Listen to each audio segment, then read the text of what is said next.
جو اللہ پاک سے محبت کرتا ہے. اب ذرا ترتیب سنیے گا.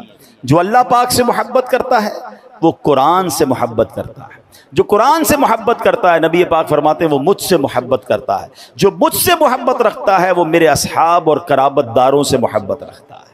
اس کا مطلب یہ ہوا کہ صحابہ اور اہل بیت سے پیار کرنا یہ رسول پاک سے پیار کرنا ہے. رسول پاک سے پیار کرنا یہ قرآن سے پیار کرنا ہے. اور جو قرآن سے پیار کرتا ہے وہ اللہ سے پیار کرتا ہے.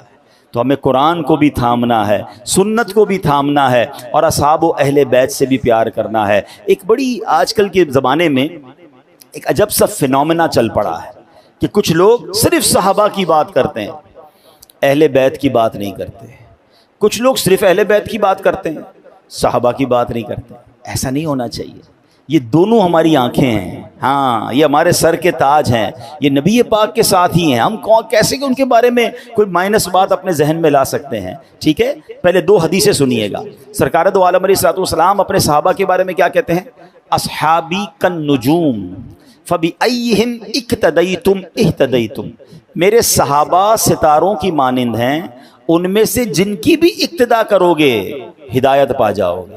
دے آر لائک اسٹارز. ٹھیک ہے. اور اپنی اہل بیت کے بارے میں کیا فرماتے ہیں؟ حدیث پاک کا مضمون ہے کہ میری اہل بیت امت کے لیے کشتی نوح کی مانند ہے. جو اس کشتی میں سوار ہوگا اس کا بیڑا پار ہو جائے گا, وہ کنارے لگ جائے گا.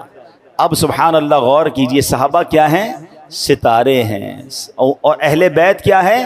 وہ کشتی ہے. اب اگر جو پہلے کے لوگ تھوڑا سا جن کو تاریخ پڑھی ہو, اب تو کمپاس وغیرہ آ گئے ہیں, مگر پہلے جب کشتی کنارے لگانی ہوتی تھی نا, سمندر کا سفر کرنا ہوتا تھا, تو دو چیزوں کی ضرورت ہوتی تھی, اچھی کشتی ہو اور ستارے نظر آ رہے ہوں. تو اسی سے راستہ لوگ ڈھونڈ کر اپنا سفر طے کیا کرتے تھے. بریلی کے تاجدار اعلیٰ حضرت نے مسئلہ ہی حل کر دیا کہ اے اہل سنت والوں, تمہارا بیڑا پار ہو جانا ہے. تمہاری کشتی بھی بڑی پیاری ہے, تمہارے ستارے بھی بڑے پیارے ہیں. تمہیں صحابہ سے بھی پیار ہے, تمہیں اہل بیت سے بھی پیار ہے. اعلیٰ حضرت کہتے ہیں اہل سنت کا ہے بیڑا پار, اصحاب حضور نجم ہیں, اور ناؤ ہے عطرت رسول اللہ کی.